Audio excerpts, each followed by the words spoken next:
Hoy nos encontramos nuevamente en una charla con el equipo de Research y tenemos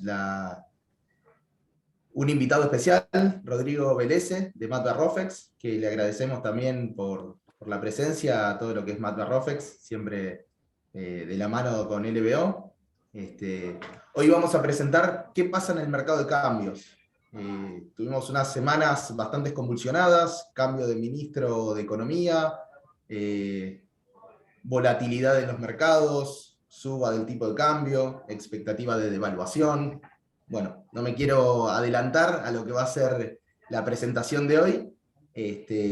La modalidad de la charla va a ser de la siguiente manera. La idea es que los expositores puedan, digamos, exponer las presentaciones y luego vamos a estar respondiendo las consultas que tengan. Desde ya, bueno, gracias a todos por participar. Después le enviaremos a quien lo desee las grabaciones de la charla. Y bueno, bienvenidos a todos desde LBO. Dejo la palabra a los chicos del equipo de research de LBO. Hola, ¿qué tal? Buenos días a todos. Mi nombre es Octavio Rizzo y estoy en el equipo de Research junto a Luciano Areste y a Matías Estroza. La charla va por el lado de lo que se ha estado viendo con respecto al mercado cambiario, ¿sí? Con respecto más que nada a la volatilidad que ha habido, tanto en lo que es los tipos de cambio comercial, ¿sí? De lo que se conoce como Banco Central a 3.500 o conocido más coloquialmente como dólar oficial. Obviamente lo que fue el mercado de futuros, donde las tasas comenzaron a subir muy fuerte, y lo que se vio también la disparada en los denominados dólares alternativos o vinculados a operaciones de índole financiera. En gran medida, un poco de los highlights, ¿sí? Para comenzar a hablar sobre el tema de qué son, de cómo cubrirse en los mercados cambiarios, hay que un poco hacer un raconto de qué es lo que venía pasando. Argentina en el pasado enero, ¿sí? Finales de enero, firma un acuerdo con el Fondo Monetario Internacional. Uno de los objetivos que tenía era básicamente, si alguno recuerda, en 2021 Argentina recibió por parte del fondo una alocación de DEX, que es la moneda del fondo, por el tema de la pandemia, que recibieron prácticamente todos los países miembros del Fondo Monetario. Le sumamos los buenos precios internacionales, las restricciones del COVID seguían, con lo cual las grandes los precios de la energía no habían aumentado respecto a 2020, pero no habían aumentado significativamente. Argentina tuvo dentro de todo una muy buena cuenta corriente. O sea, después está el tema de importaciones, pago de deuda, ¿sí? de empresas privadas, etcétera, pero de alguna manera había cierto espacio para procrastinar, ¿sí? 2022 es un año completamente distinto, con un programa que ya veía desembolsos con el FMI de capital, y ahí es cuando Argentina, a partir de este año, ya no estaba en condiciones de poder pagar con efectivo, contante y sonante, todos los pagos que tenía que hacer, tanto el FMI, la deuda privada reestructurada, ¿sí? Principalmente no le podía pagar al FMI lo que se había comprometido. Y si alguno recuerda, en enero de 2022, la brecha había subido a niveles muy altos, ¿sí? El dólar había llegado a alrededor de 210, 211 pesos, cuando estaba en niveles de 190, 180 pesos en lo que fue diciembre de 2021, noviembre de 2021. Entonces, con ese contexto, Argentina lo que se planteaba es que, o lo que planteaba el acuerdo con el fondo, era anclar las expectativas económicas, que era un poco lo que sí, lo que se buscaba y por ahora sigue desanclado, es de alguna manera establecer ciertos pilares, principalmente el tema de la reducción del déficit fiscal, la acumulación de reservas. Esos son de alguna manera los dos grandes pilares de los programas con el fondo: estabilizar la crisis fiscal y, por otro lado, acumular reservas, porque el fondo cobra en derecho especial de giro, léase, cobra en moneda extranjera. Entonces, por otro lado, lo que se observó en la última revisión que tuvo el programa con el FMI, cuando estaba el ministro Martín Guzmán, es que el fondo dio por aprobada, ¿sí? La revisión que se hizo, principalmente el de las reservas netas, un poco a fuerza, ¿sí? Si alguno habrá observado, un poco ahora lo vamos a mostrar, la dinámica cambiaria, lo que se vio es que prácticamente hasta la revisión del fondo, Argentina vendía, o sea, las intervenciones eran algo positivas algunos días y después con pagos de energía, esos días el Banco Central tenía que intervenir o perdía una gran cantidad de reservas por su intervención en el mercado cambiario. Los últimos días, de cara a esta famosa revisión, el Banco Central emitió ciertas restricciones al acceso al mercado de cambios y de esa manera pudo comprar altísimos montos principalmente a los agroexportadores, y de esa manera ir al FMI y decir, vieron que cumplí con la meta de reservas.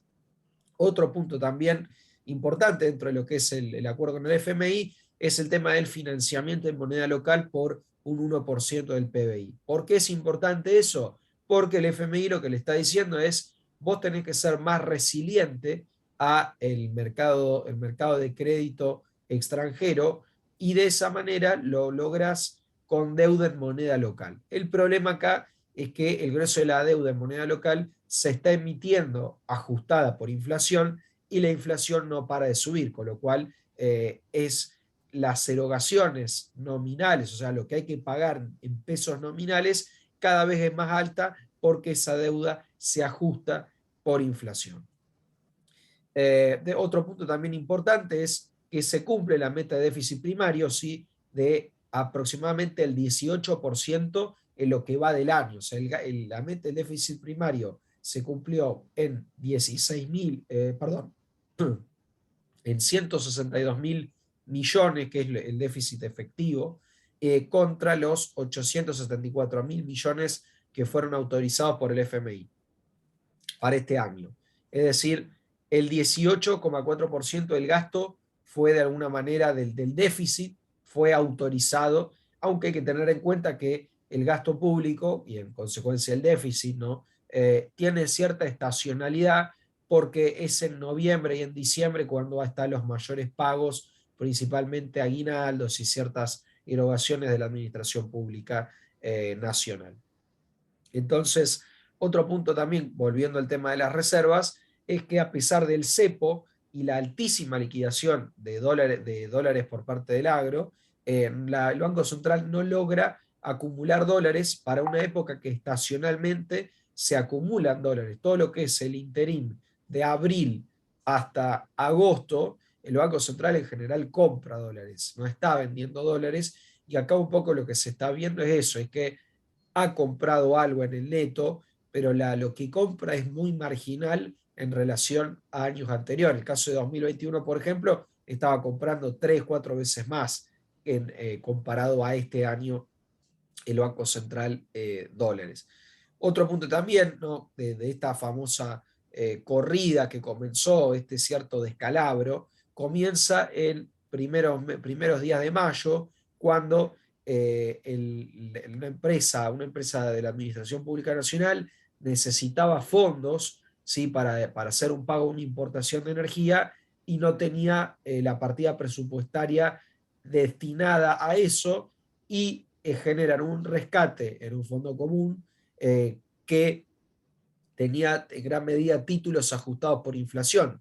Cuando tuvieron que salir a vender ese nivel de títulos al mercado en una posición muy grande, lo que se generó es lo que se denomina en inglés un sell-off, es decir, una venta masiva, ¿sí? de títulos que ajustan por inflación, y empezaron a rendir esos instrumentos que venían rindiendo negativo en el tramo corto, o sea, hasta 2023, y a partir de 2024 rendían 0 hasta un 5% de los instrumentos más largos, pasó a rendir instrumentos que vencían en un año 20% real, o sea, inflación más 20%. Eso de alguna manera lo que genera es que la tesorería o el Ministerio de Economía no pueda asegurarse más el financiamiento en moneda local con ese nivel de tasas. Entonces ahí aparece el Banco Central que empieza a intervenir en ese mercado, empieza a hacer lo que se denominan operaciones de mercado abierto, en el cual comienzan a comprar esos títulos para poder mejorar las tasas, ¿sí? A las que se negocian esos títulos que ajustan por inflación. Todo esto lo digo porque el contexto en el cual empieza la volatilidad principalmente comienza acá, comienza en mayo, cuando empieza ese famoso rescate de una entidad pública, ¿sí? Que se dedica a lo que es la importación de energía. Por otro lado, ¿no? Lo que se va a seguir observando es el mercado de cambios, cómo va a estar teniendo en cuenta cuando se acabe la liquidación de divisas y empieza a ser tal vez lo que siempre vemos, que de agosto más o menos, en lo que hasta diciembre, que entra algo de la liquidación del trigo, vamos a tener un mercado que va a estar mucho más vendedor por parte del Banco Central que comprador.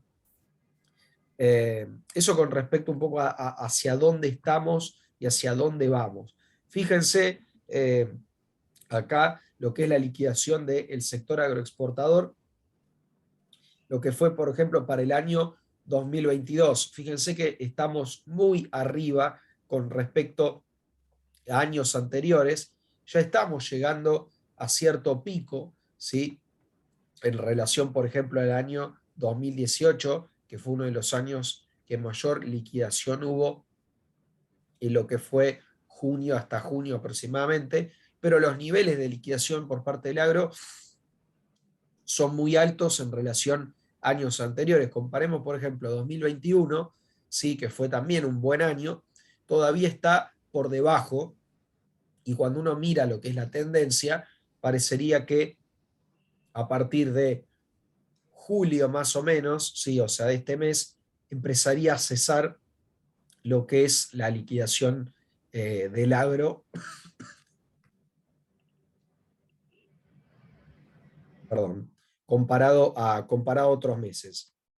Fíjense lo que es, por otro lado, lo que es las compras del Banco Central por parte de las compras de dólares del Banco Central netas desde mayo. Fíjense que hay, por ejemplo, el caso del 30 de mayo, el caso de los mediados de junio, finales de junio, primeros días de julio, y estos últimos días, en los cuales hay una fuertísima venta, ¿sí? Por parte del Banco Central, que vende más de 100 millones de dólares en esos días, y ha logrado comprar cierta cantidad de dólares, principalmente cuando uno mira estos 2 días que compran más de 500 millones de dólares, a fuerza de mayores restricciones que limitan el acceso al mercado de cambios, principalmente a importadores. De acuerdo a lo que es CIARASEC, que es la cámara que nuclea a las aceiteras y a los exportadores de granos, la exportación al mes de junio, si siempre ponen el dato a mes vencido, es de 19.144 millones de dólares por exportaciones del complejo agrícola, tanto maíz, soja, trigo, sorgo, cebada, etc. La diversidad de cultivos que se producen en Argentina. Ahora bien, el balance cambiario, ¿por dónde viene la mano? Cuando uno mira lo que es el caso del pago de importaciones, fíjense que 2022 lo que es energía es prácticamente el doble, industria automotriz también tiene cierto aumento en el pago de importaciones, industria química, perdón, también, disculpen, y cuando se habla de lo que es industria química también aumentó, con lo cual parte de este aumento de la actividad, que un poco lo que se ve es que Argentina empieza a rebotar o empieza a salir a partir de octubre, noviembre de 2021, empieza a tener el problema de necesita mayor cantidad de dólares para poder crecer, ¿sí? El mayor nivel de crecimiento le exige mayor nivel de importaciones y esto presiona sobre el mercado de cambio. Fíjense que a mayo de 2021 el nivel de importaciones fue por 4.900 millones y ahora fue a mayo de 2022, claro, por 6.900, con lo cual este es un rubro, principalmente el mayor impacto viene por el lado de energía, de importaciones. Y otro punto también que se está observando es el tema del turismo. Bastante lógico, ¿no? Las importaciones, o mejor dicho, los gastos en turismo por parte de los argentinos durante 2020 y 2021 estuvieron bastante congelados por el tema de la pandemia, que había muchísimas restricciones por movilidad. Lo que generó es que cuando las restricciones comienzan a levantarse, la gente quiere volver a viajar y esto de alguna manera empieza a poner en jaque o en cierto jaque lo que es las reservas del Banco Central, porque la dinámica de la brecha genera incentivos a irse de vacaciones al exterior en la medida en que uno tenga dólares ahorrados, dado la diferencia que hay entre el tipo de cambio financiero y el tipo de cambio para turismo. Más allá de eso, cuando uno ve lo que es la dinámica cambiaria, en estos meses vamos más de 600 millones que se están gastando en turismo en lo que va del año. Entonces, es otro rubro que el Banco Central estaba observando con cierto recelo, y parte de este aumento de la percepción en el caso de gasto en turismo viene por ese lado, tratar de bajar el consumo o el gasto de dólares por el rubro turismo. Y el otro punto también muy interesante, este gráfico, el último gráfico, ¿sí? el que está a la derecha, hace referencia al precio spot de cuánto vale el millón de BTU en dólares, spot de gas licuefaccionado, que los precios que Argentina toma de referencia son los de Europa. Fíjense lo que es el año 2022, lo que es el año 2022 cuando arranca más o menos, arranca con un precio ya bastante alto de alrededor de $25 y actualmente tenemos el spot de gas en $54 por millón de BTU, gas que se está importando en buques licuefaccionados que traen gas licuefaccionado. Y fíjense cuánto Argentina venía pagando, o cuánto se venía pagando en realidad, los precios para 2020, ¿sí? Alrededor de $10. Argentina inclusive importaba mucho más desde Bolivia por gasoducto que por lo que es por buque. A medida que se empieza a reactivar la economía, si cuando uno ve esto de 2021 tiene una progresión bastante, una tendencia positiva, y a partir de septiembre, octubre, cuando el mundo se empiezan a liberar con mayor énfasis las restricciones de la movilidad, empieza a subir fuertemente lo que es el gas, ni hablemos en 2022 con la crisis energética que hay principalmente en Europa. Europa, por el tema de la guerra de Rusia y Ucrania, Rusia cortándole el suministro de gas, está volando el precio del gas licuefaccionado que está comprando en gran medida Europa y le impacta a Argentina, porque este es el mercado de referencia en donde lo compra. Si uno compara, por ejemplo, con cuánto vale el gas en Estados Unidos, el gas vale 7, 8 dólares. El problema es que, el precio de referencia para este producto es el de Europa. Bueno, acá lo que veníamos comentando, ¿no? El caso del gas licuefaccionado, que el precio está 400% arriba desde diciembre de 2020. Y por otro lado, el aumento de salida de turismo no se encuentra todavía en niveles de 2017-2018, que fueron de 9.000 millones de dólares en el año, con lo cual, si uno estima cuánto podría ser el gasto, es por eso que el Banco Central incurrió en mayores restricciones, o en realidad el Banco Central no AFIP, sino aumentando la percepción. Con respecto a lo que es esto que veníamos hablando de la crisis de los instrumentos que ajustan por inflación, fíjense el caso de lo que es las tasas de los instrumentos de las letras SER. ¿Sí? Las letras SER son letras que ajustan por inflación. Fíjense cuánto venían rindiendo sí, con, por ejemplo, las letras más cortas venían rindiendo en un índice más o menos menos 10, menos 12% de tasa efectiva anual. Llegaron a testar en un pico de menos 15, menos 20, y cuando se gatilló la crisis de estos instrumentos, ¿sí? de los instrumentos SER, llegaron a tener rendimientos altísimos, como la LESER de abril rindiendo 20%, la de mayo también 19, 18%, la de febrero 12%, enero prácticamente 9, 8%, rendimientos altísimos que de alguna manera fueron lo que gatilló que el Banco Central comenzara a intervenir, que el Banco Central comenzara a comprar estos títulos. No sé, no explicaron ¿sí? cuáles fueron todos los títulos que intervinieron, pero el mensaje fue ese, saber que si los precios, si las tasas caían muy fuertemente y generando pérdidas para los cuotapartistas de fondos comunes, para aquellos que tenían este tipo de letras, el Banco Central iba a emitir para rescatar, para comprar esos títulos, que de alguna manera ahí está jugando bastante finito con el límite que le da el fondo de emisión, porque las operaciones de mercado abierto van por afuera del acuerdo o van por afuera del financiamiento al tesoro, más allá de que es el Banco Central el que las compra. Fíjense, por otro lado, cómo ha repercutido con el paso del tiempo el perfil de vencimientos de instrumentos SER. Cuando uno lo mira prácticamente todos los meses hay pagos de instrumentos SER, ya sean bonos o letras, y esto es de alguna manera lo que el mercado está mirando. ¿Cuán sostenible es la deuda SER?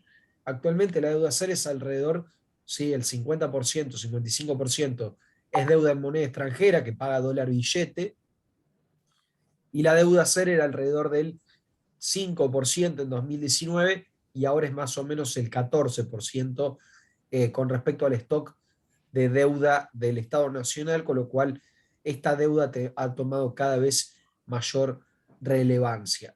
De alguna manera, cuando se gatilló la crisis de estos instrumentos, las tasas ¿sí? De los futuros de dólar comenzaron a subir. ¿Sí? La tasa es el costo que paga aquel que se quiere proteger de la devaluación ¿sí? o de la eventual suba del tipo de cambio spot o el que se usa para importaciones, y de manera inversa, quien vende un futuro de dólar es aquel que cobra la tasa. Ahora esto lo vamos a ver un poco más en detalle, pero si uno se fija, el caso, por ejemplo, de la tasa de la suba del tipo de cambio oficial, es decir, la tasa a la que venía subiendo el dólar spot, ¿no? El futuro, fíjense que vino subiendo con respecto a todo este año, que, o sea, es decir, que en vez de estar devaluando al 60%, ya están devaluando al 80%. ¿Por qué? Y bueno, todos lo sabemos, la inflación se está acelerando y el Banco Central necesita acelerar la tasa de devaluación porque si no, el tipo de cambio se sigue atrasando. Entonces, el Banco Central necesita devaluar a un ritmo más rápido y eso de alguna manera se observa en lo que es Matbarrofex, que se aceleran o suben, mejor dicho, las tasas. Fíjense, a lo que era el 1 de junio de 2022, las tasas cortas estaban en 70% prácticamente y las más largas en la índole de 69, 60, 67%. Cuando uno compara lo que es esto es al día, eh, al día miércoles, ¿sí? Fíjense que ahora actualmente la más corta está 85 versus 68, 96 versus 72 y 101 versus 72,53. Esto siempre mirándolo en términos de tasas efectivas, y es lo mismo si uno lo mira con tasas nominales. El costo de la cobertura se ha encarecido porque el Banco Central ha comenzado a devaluar a un ritmo mucho más rápido y producto de mayor incertidumbre es que se ve esa diferencia entre la tasa a la que vienen devaluando el spot y la tasa, ¿sí?, a la que viene la primera posición. La primera posición ahora está en el orden del 85% y la devaluación viene al orden del 82%, con lo cual el spot está muy, muy en línea, o la, mejor dicho, la primera posición del futuro está muy en línea con lo que vienen devaluando el tipo de cambio a nivel spot. Bueno, acá lo introduzco a Rodrigo, ¿sí?, que él está en el área comercial de Mat Barrofex, que conoce, ¿sí?, lo que es el producto del futuro de dólar y cómo sirve y cómo se puede utilizar para cubrirnos ante eventuales variaciones en el tipo de cambio. Buen día, gracias al equipo del EBO y a todos los participantes. Voy a arrancar así no les robamos tanto tiempo y podemos ir al final con las preguntas. Vamos a ver principalmente uno de los contratos que tiene el grupo Mat Barrofex. Hoy estamos principalmente para ver lo que es dólar futuro, así que vamos a enfocarnos directamente en ese.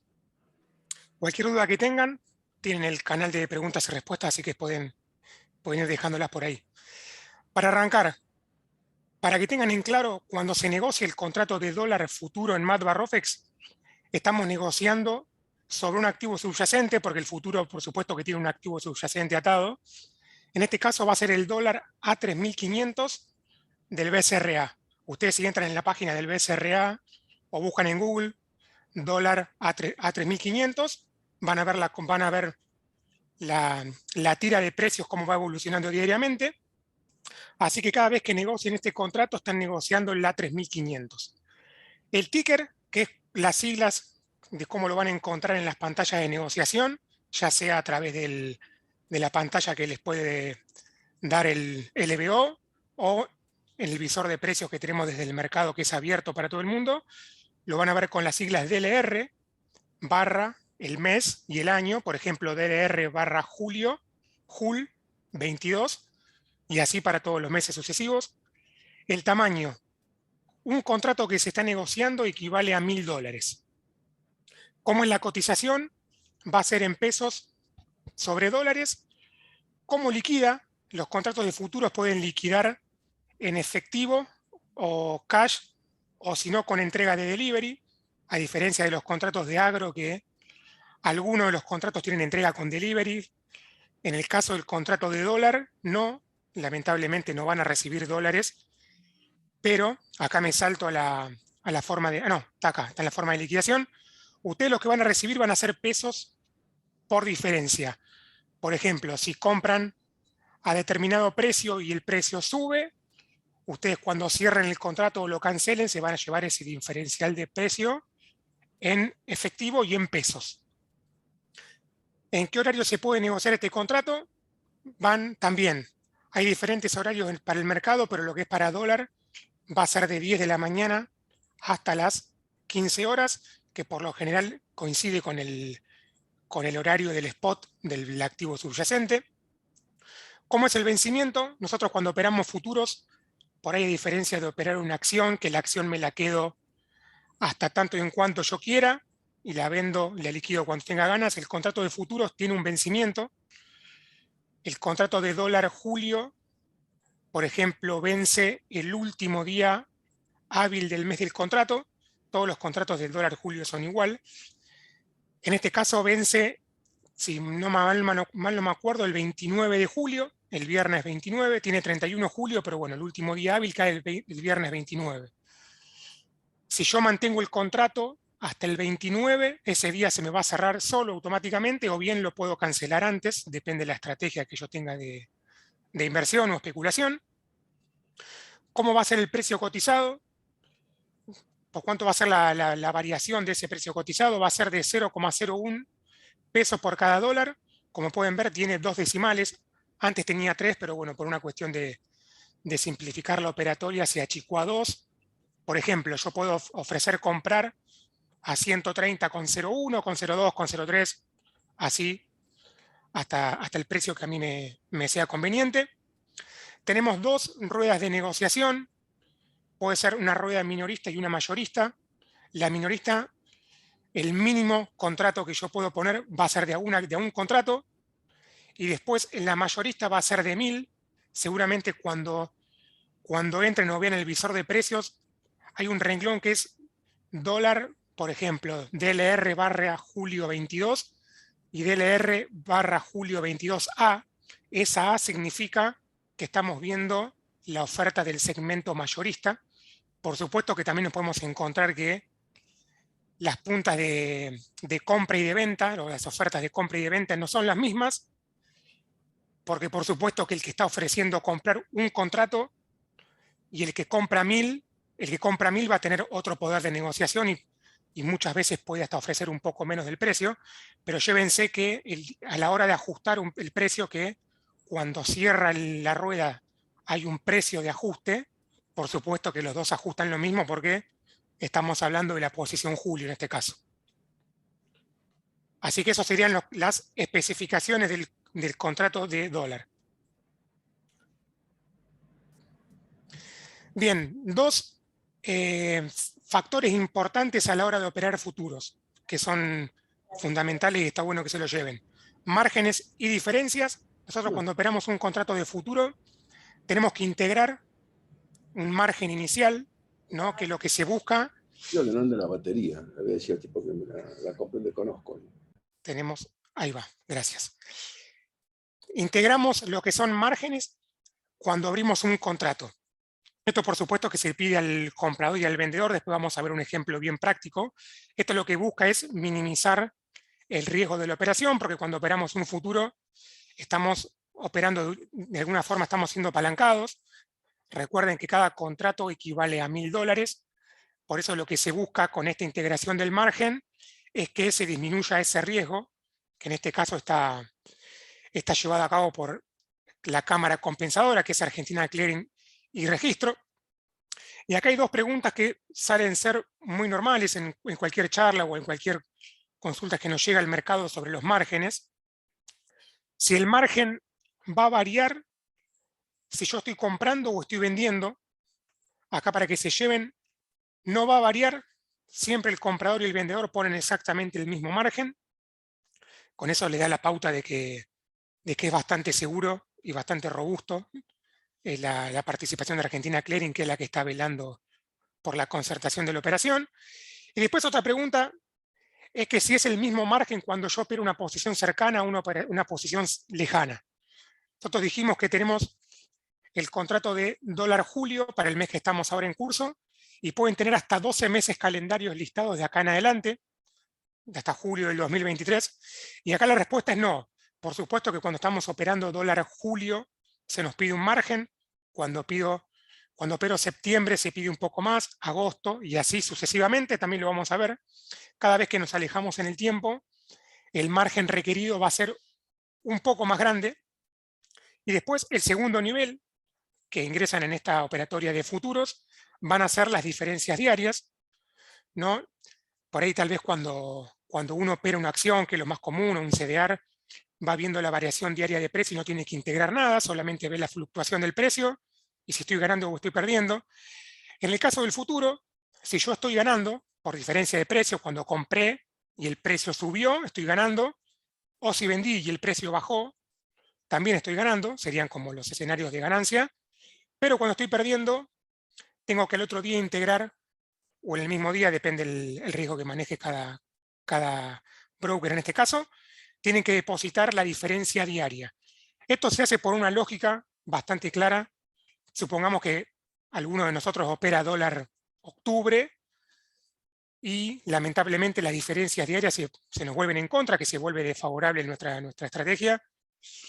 Y cuando vence el contrato, yo te digo, poneme esta torta así de diferencias y tal vez es bastante grande o bastante chocante, por eso se pide que diariamente se integre esta diferencia, porque además es una suma es una cuenta de suma cero, porque si yo, Rodrigo, estoy vendido y por ejemplo Federico está comprado, mis ganancias le van a ir a parar a uno que está ganando y después así y viceversa, no es que el mercado acá interfiera en lo que son las diferencias diarias.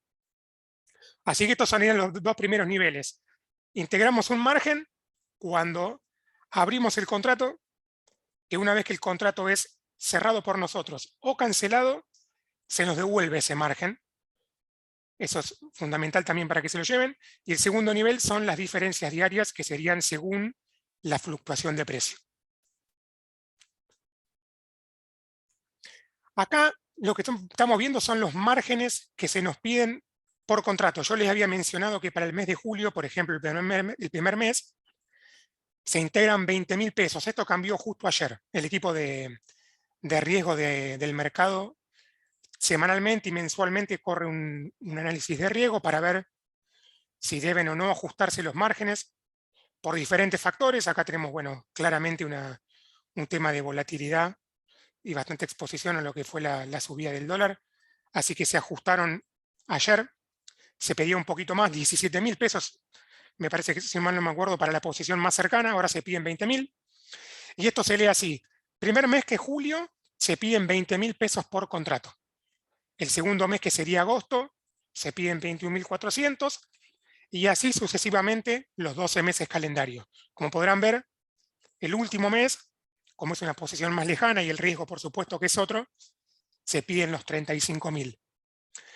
Acá tenemos lo que es el cargo por spread, algo importante para que tengan en cuenta que cuando hacen operaciones combinadas, sea por pase o no, que por ejemplo compran julio, venden agosto, por supuesto que no le vamos a cobrar el margen lleno, no se le va a pedir 20.000 más los 21.400 por las dos posiciones, sino que cuando operan el pase, operan la operación combinada, se les va a pedir el diferencial más el cargo por spread.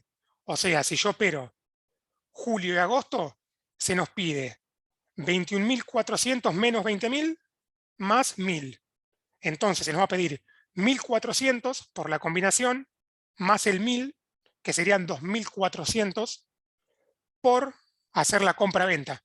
Como podrán ver, el margen por lo que estoy negociando es muy chico. Por ahí, cuando sacamos cuánto es el margen en relación al negocio que estoy, o el contrato que estoy operando, por ahí tengan en cuenta que más o menos se pide puede ser variable, entre un 8 y un 12% del nocional total del contrato. Después sería la otra columna, es de Joan, pero bueno, no me detengo porque no es lo que nos toca en el día de hoy. ¿Qué activos se pueden integrar en garantía? Recién vimos que se pedían 20.000 pesos, tanto si era compra o si era venta, y el monto aumentaba a medida que nos alejábamos en el tiempo. Otra pregunta muy recurrente: si yo tengo que integrar 20.000 pesos, estoy dejando capital inmovilizado, y esos 20.000 pesos se me hacen añicos, porque lamentablemente sabemos que la inflación acá va galopando muy rápido. Pero para que tengan en cuenta, no hace falta integrar pesos para garantizar la operatoria de futuros. El mercado cuenta con una serie de activos para integrar en garantía, que son, acá tenemos solamente un print de la primera hoja, son 7 hojas de activos que se aceptan. Acá tenemos títulos públicos, pueden ser acciones, CDRs, fondos comunes. Hay un montón de sociedades gerentes que tienen un montón de fondos comunes para integrar. Hay avales, hay warrants, plazos fijos. Por supuesto que puede ser efectivo en pesos o puede ser dólares, directamente enviar dólar para garantizar. Pero esto es sumamente importante porque no hace falta que integren solamente pesos. Tal vez ustedes en la cartera ahí con LBO tienen algún CDR, alguna acción, algún bono, y pueden utilizar tranquilamente esos activos para garantizar la operatoria de futuros. No hace falta que inmovilicen pesos en efectivo. Y por Rodrigo, supuesto, perdón, sí, déjame decir que de esa manera, principalmente con algún instrumento que te genere una renta, te permite economizar el costo, por ejemplo, de la cobertura. Por si vos tenés que pagar una tasa del 90% TEA, pero tenés un instrumento que te está rindiendo 70-80% anual, en realidad el costo de la cobertura es un 10%, más o menos, es un poquito más. Pero explicar que no es que se está pagando, cuando uno integra con algún activo, pienso por ejemplo en alguno que tiene cierto devengamiento, le permite a quien opera futuros no pagar la tasa llena de lo que es el futuro de dólar. Perfecto. Y algo por ahí, lo último para sumar de esta parte, que como podrán ver en la última columna, cada activo va a tener un aforo, que es el aforo que el mercado te acepta ese activo como garantía. Por supuesto que esto es de cara del mercado a la LIC, en este caso a LBO.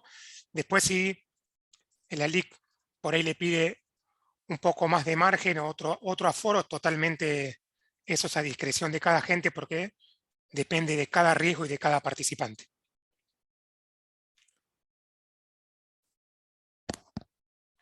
Bien, acá un ejemplo bien bajado a tierra de cómo se mueven los dos puntos que nombramos anteriormente, que son los que trabajan en estos niveles dentro de los futuros, que son los márgenes y las diferencias. Por ejemplo, acá tenemos una persona A y una persona B. La persona A, que acá siempre en el mercado, como es ciego, nosotros no sabemos contra quién estamos comprando y contra quién estamos vendiendo. Y como está la cámara compensadora en el medio, no nos interesa, porque es la que vela porque el negocio se puede hacer. Así que sería el comprador A, por ejemplo, está comprando dólar julio a 131,80. Para que se haga esa operación tiene que haber un vendedor que por supuesto esté vendiendo el mismo precio, 131,80. Supongamos que acá se concertó la operación. ¿Qué pasa? Acá aparece el primer nivel de garantía que mencionábamos al principio. Se les pide los 20.000 pesos a cada uno en calidad de márgenes, que puede ser integrado por cualquier activo. Y después empiezan a entrar en juego lo que son las diferencias diarias. Supongamos que compramos a las 11 de la mañana, dijimos que operaba de 10 hasta las 3 de la tarde. Yo puedo operar en cualquier horario de esa ventana. Compré a las 11, por ejemplo, a 131,80. Cerró el mercado y vimos que la posición de dólar julio ajustó a 132. Quiere decir que subió 20 centavos. ¿Qué cálculo está haciendo la persona que compró? Que en este caso estamos viendo que ganó 200 pesos por diferencia. Tiene que hacer los 132 pesos que ajustó menos 131,80, que te da los 0,20. Eso lo multiplica por 1000, porque 1000 es el tamaño del contrato. Y ahí estamos teniendo la ganancia de 200 pesos que tiene el participante A. Y si nos vamos del otro lado, que el participante B, que fue el que vendió, y el precio subió, está perdiendo 200 pesos y tiene que depositar los 200 pesos. Eso fue, supongamos que operamos hoy viernes y ajustó a 132. Llegamos al día lunes, que es el día 2, pasa toda la rueda y ajusta a 131,90. ¿Qué está pasando con respecto al día anterior, el día viernes, que había ajustado a 132? El participante A está perdiendo 100 pesos con respecto al día anterior y el participante B está ganando 100 pesos que tiene que retirarlos o lo puede dejar en la cuenta por si el día de mañana se le da vuelta y prefiere tener sus diferencias diarias acumuladas.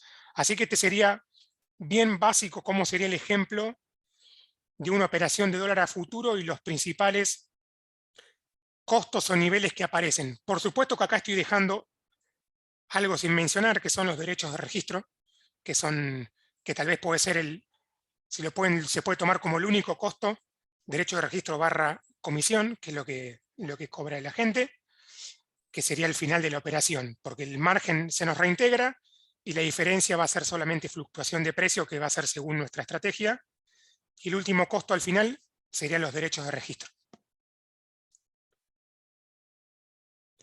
Vamos a ver un ejemplo de cobertura, para ir cerrando, de cobertura importadora y cobertura exportadora, para que vean bien cómo sería una de las estrategias que podría tomar, depende del lado que yo esté. Por ejemplo, si yo estoy importando y al final de mes, como importador, tengo que pagar $50.000, ¿no? Pusimos, por ejemplo, que lo tiene que abonar a fin de mes para que el ejemplo sea más fácil. ¿Qué riesgo va a tener o qué riesgo tiene el importador si tiene que a fin de mes cubrir $50.000? El riesgo que más va a tener va a ser que le sube el tipo de cambio, ¿no? Porque va a tener los ingresos atados a un tipo de cambio. Entonces, si le sube el tipo de cambio, por supuesto que va a tener menos ingresos. Entonces, la estrategia lógica o más recomendada, por supuesto que no es una recomendación de compra ni de venta, sino que por ahí sería lo más factible que podría ser en el caso del importador, sería la estrategia de comprar dólar futuro, porque lo que hace comprando hoy dólar futuro está fijando a futuro el precio del dólar, ¿no? Y aquel importador, que en este caso quiera estimar el costo de la cobertura, va a tener que evaluar cuál es el rendimiento del activo de su TEA, ¿no? Que integren garantías para márgenes versus el costo de la tasa de la TIR, ¿no? De esta manera va a tener el costo-beneficio de la cobertura. Por supuesto que cada uno va a tener que analizar su estrategia y ver en su negocio qué estrategia le conviene más, pero en el caso del importador que por ahí tiene un ingreso en pesos y quiere asegurarse el adquirir la mercadería futuro, la compra del contrato de futuro sería una estrategia más que lógica para tratar de evadir esa fluctuación de precio. Y el siguiente sería el ejemplo para una empresa exportadora, que por ejemplo el exportador en este caso tiene que exportar volvemos al mismo número, a los $50.000, y también lo va a cobrar, por supuesto, a fin de mes. El riesgo del exportador, a diferencia del importador, es que el tipo de cambio baje, ¿no? Y por supuesto va a recibir menos pesos. Y en este caso el exportador, como el riesgo que tiene es que el precio baje, lo que hace en el mercado de futuros es venderse, tomar una posición short, el otro era long, por ahí son la terminología que se usa en el mercado. Se va a vender porque lo que busca hoy es fijar un precio futuro de la venta, porque ya analizó y evaluó que con ese precio de venta de hoy ya sus costos y sus ganancias le cierran, bueno, toma un precio de venta.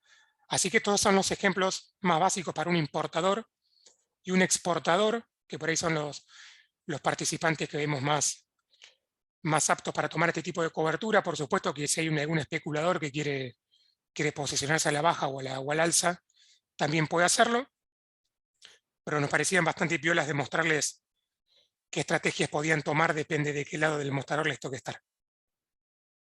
Exacto, correcto. Excelente, Rodrigo, con estos datos, que principalmente lo que más buscamos es el uso de futuros para los que se denominan coberturistas, tanto lo que es importadores como exportadores.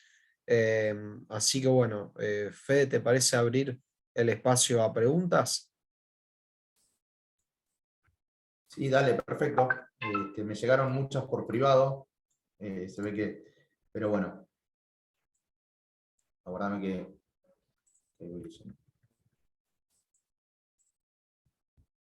Acá lo que me pregunta es una empresa importadora. Me dice tiene que importar tiene que pagar dentro de 180 días. ¿Y qué riesgo existe operar con ROFEX? Bien. Acá lo que tendría que tener en cuenta, si tiene que por ahí cubrir esa obligación de acá a 180 días, ver qué contrato tiene para ese horizonte de tiempo y tal vez ver qué estrategia puede armar. Muchas veces no hace falta que sea tan lineal y se tenga que cubrir exclusivamente con el futuro de acá a 180 días. Nosotros tal vez por ahí como riesgo, no sé si le encontraría un riesgo muy grande.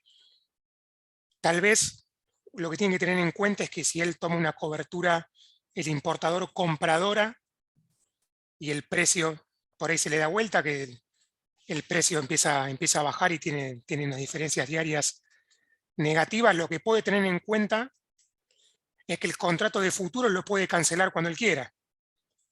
No es que hace falta que se lo quede a finish y después diga, che, al final le esperé 3 meses con esta cobertura y terminé perdiendo porque yo veía que el precio bajaba.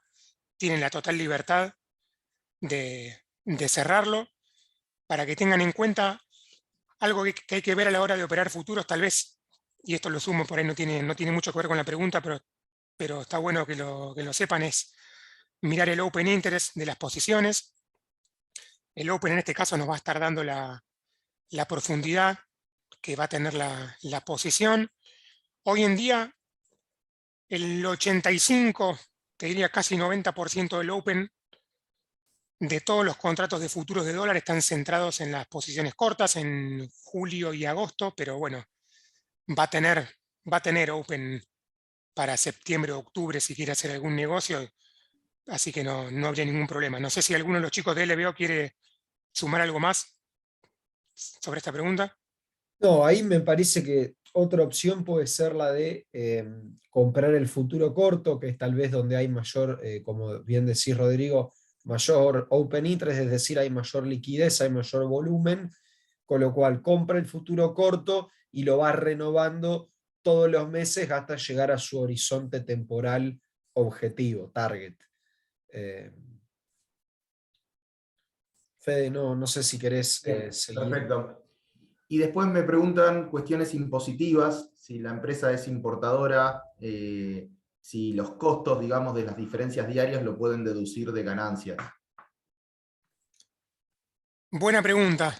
Sé que hay una retención ahí de ganancias por operar futuros. Si querés, nos podrían pasar el contacto directo y lo vemos con el sector directo nuestro de impuestos, porque ahí toco un poco de oído, así que prefiero no meterme y no decirle cualquier cosa. Así que si querés, después pasame el contacto o yo te paso cómo sería la regla para este caso. Dale. Y acá también me hacen otra consulta, que por ahí es más para el equipo de Research, o Rodri también vos. ¿Cómo vemos desde LBO, digamos, el escenario devaluatorio? Me imagino que, bueno, debe hacer referencia a las proyecciones de devaluación futura. A ver, ahí con respecto a lo que es, entiendo por devaluación, estamos actualmente en un esquema que se lo denomina de crawling peg. O sea, el crawling peg no se devalúa de la noche a la mañana de 128 pesos a 150, sino que se lo va devaluando todos los días un poquito hasta llegar a algún valor en mente a determinada fecha. Un poco esa es la estrategia que el gobierno está teniendo y que es una estrategia que se puede mantener en la medida que haya liquidación de exportaciones o que haya ingreso de dólares. Cuando no hay ingreso de dólares y se necesitan dólares para seguir importando, para seguir produciendo, llega el famoso ajuste o salto discreto, es decir, que cuando pasa de 128 a 140 pesos o 150 pesos o el X valor que el mercado considere que sea necesario ajustar. Tengamos en cuenta que hay restricciones al acceso al mercado cambiario, es decir, no se pueden, las operaciones de índole financiera están mucho más limitadas, entonces el Banco Central puede lograr poner el tipo de cambio en un valor un poco más menor al que si existiera un mercado de cambios donde los participantes por operaciones financieras pudieran participar, el tipo de cambio sería mayor a este tipo de cambio actualmente, donde el principal curso de operaciones están vinculadas a importaciones, pagos de servicios, servicios de deuda, gastos de turismo, servicios, etc. Entonces, ese escenario, teniendo en cuenta, ¿no?, que la inflación viene corriendo sustancialmente atrás del tipo de cambio, podría ocurrir. A nosotros lo que más nos preocupa es posterior a agosto, cuando merme el ingreso de dólares por parte del sector agroexportador. Bien, y ahí, bueno, atado a esta pregunta, me consultan con respecto a la brecha con el MEP. En caso de que devalúe el tipo de cambio oficial, si se va a mantener la brecha o la va a reducir. ¿Qué opinión tienen? Es futurología. Pero... En Totalmente. general, Iba a decir lo mismo. históricamente, cuando se evalúa el oficial, se tiene que evaluar con lo que se denomina un plan atrás. ¿Qué se denomina por un plan atrás? Y que tiene que haber reducción del déficit fiscal, que en eso estamos, y cierta contracción monetaria. Con lo cual, de alguna manera, darle una política monetaria aún más contractiva. En la medida en que se vea eso, una devaluación del tipo de cambio oficial va a achicar la brecha. Aunque si no hay una política fiscal contractiva y una política monetaria contractiva atrás de esa devaluación, podríamos obtener casos en los cuales se devalúa el oficial y los tipos de cambio alternativos sigan subiendo y la brecha no se cierre. Perfecto. Bueno, últimas dos preguntas que están acá. Si compro contratos, por ejemplo, a 12 meses, a medida que van transcurriendo los meses, ¿la garantía exigida va disminuyendo de acuerdo a la tabla presentada? Sí, la respuesta es sí. Sí, después cada vez que se hace el cierre de mes y el mercado corre el proceso diario de fin de mes, se hace el ajuste y se te devuelve la parte. O por ejemplo, si vos integraste un bono y te estamos tomando el valor o el porcentaje de ese bono, por supuesto que se te libera y vas a tener mayor garantía, sí. Perfecto. Última pregunta. ¿Y qué costo asociado tiene cerrar anticipadamente un contrato a futuro? Uno a 180 días lo cierro a los 90, por ejemplo. Y acá tenés solamente el costo de la comisión. Vos cuando operás el futuro tenés el margen que se te devuelve cuando cerrás o cuando cae el contrato. Las diferencias diarias por fluctuación de precio. Y el tercero, que es la comisión de la gente. Así que tendría el único costo que tendría sería la comisión por cerrar el contrato. Que es la misma que si lo esperás hasta el vencimiento. Correcto, es la misma. Perfecto. Bueno, última, esta sí. ¿Puede darse una brecha de más de 130% entre el oficial y el MEP? Ya estamos en 130. Sí. Arriba de 130, así que sí, se puede. Sí, más también. Bueno, muchísimas gracias, Rodrigo, por participar. Gracias, Octa, Lucho, bueno, y a todo el equipo. Y en especial, bueno, a todos los clientes y no clientes también que participaron. Se les estará enviando, calculo que entre hoy y la semana que viene, a sus mails esta grabación. Y bueno, a disposición todo el equipo de LBO para cualquier consulta, asesoramiento, reuniones o charlas que quieran tener privadas. Muchas gracias y bueno, buen fin de semana. Gracias. Gracias a todos. Hasta luego.